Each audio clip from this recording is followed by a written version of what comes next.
Ya Allah, ya Roh Kudus, firman-Mu siap untuk kami baca dan kami dengarkan bersama. Meski suara hamba-Mu ini sedang parau, tapi hamba-Mu yakin bahwa seluruh umat yang mendengarkannya akan terfokus pada suara Tuhan, supaya Natal ini, ibadah puncak ini, meninggalkan makna tersendiri dalam pertumbuhan iman kami. Bersabdalah ya Tuhan, kami mendengar. Di dalam nama Tuhan Yesus kami berdoa. Amin. Bacaan kita adalah tema seragam dari Lukas pasal 2 ayat yang ke-14. Seluruhnya ini sebenarnya bicara tentang cerita gembala-gembala. Saya baca ayat yang ke-14. Kemuliaan bagi Allah di tempat yang maha tinggi dan damai sejahtera di bumi di antara manusia yang berkenan kepadanya. Saya ulangi satu kali lagi. Kemuliaan bagi Allah di tempat yang maha tinggi dan damai sejahtera di bumi di antara manusia yang berkenan kepadanya. Tahu maksudnya yang berkenan kepadanya?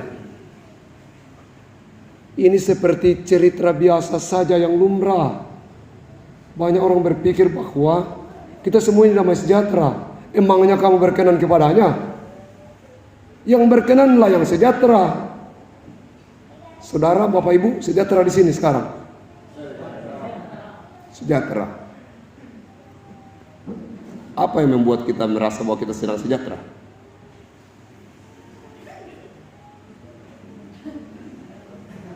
Ya,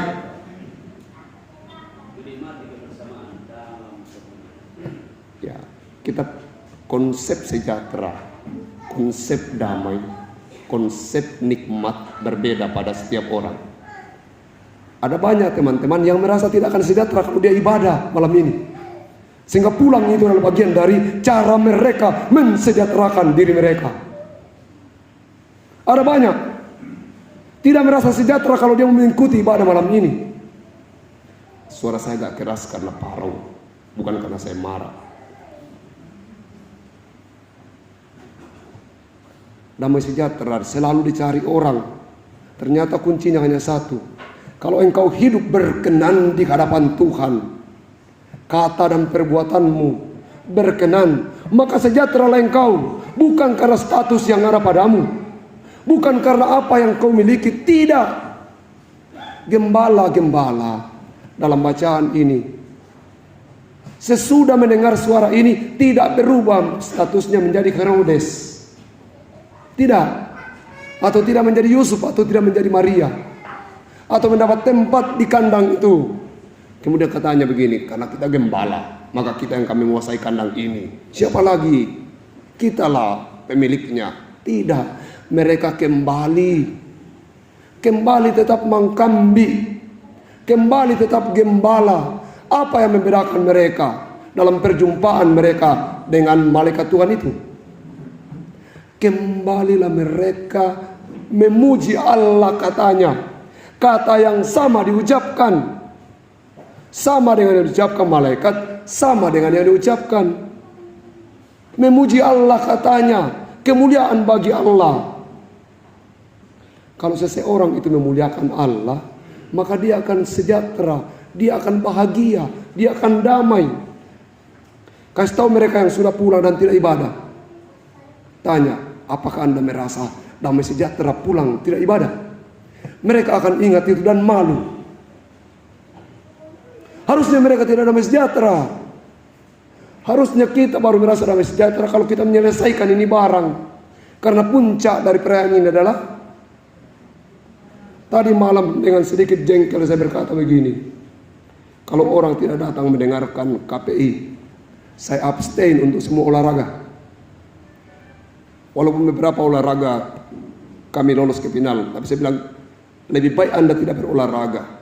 Kalau hanya tujuan itu Anda datang, besok kita bisa main di tempat yang lain, bisa bermain bola di mana saja. Tapi kedatangan orang ini spesial, Anda harus datang. Dengan sedikit nada sedih saya, dan dalam sukacita saya katakan tadi malam, saya bahagia sekali bahwa anak saya Elsie mendengarkan cerita dari Bapak siapa? Anton, seorang buta yang kemudian sedang mencapai gelar S2-nya sebagai seorang pegawai negeri. Dan banyak ceritanya yang begitu harusnya membuat orang yang tidak buta lebih baik. Itu awal. Jangan dibilang paruh suaranya dan ini akan pendek khotbahnya, tidak. Paduan suara. Kalau kita menyanyi untuk apa? Kan sudah tadi. Untuk apa? Supaya didengar Tuhan. Memuji Tuhan. Banyak orang yang lebih suka dia yang bicara, Tuhan yang dengar. Itu. Banyak orang yang lebih suka dia bicara, Tuhan dengar. Dan kalau Tuhan sudah tidak dengar, dia sudah mulai tidak beres. Dia sudah mulai katakan apa juga. Toh, tadi seperti gembala, kita sudah ketemu Tuhan kok, tetap jadi gembala. Tidak pernah berubah kehidupannya, tetap statusnya sebagai gembala. Makanya orang lebih suka nyanyi seperti tadi, pool nyanyi. Tapi kalau mau dengar suara Tuhan, sulit. Tapi kalau Tuhan suruh duduk, kau duduk Tuhan, kau dengar suara saya. Itu nyanyi. Tapi kalau pembacaan firman Tuhan seperti ini, kita yang duduk, Tuhan yang bicara. Makanya banyak orang tidak suka itu. Memilih untuk pulang saja. Tapi saya mau katakan ke kita sekarang,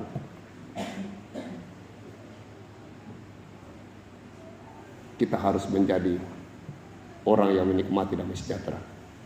Belajarlah hidup berkenan di hadapan Tuhan. Kalau tidak ada masalah, nah enak biar kita kemana. Kalau tidak suka bicara kotor, santai saja hidup ini. Simple sebenarnya.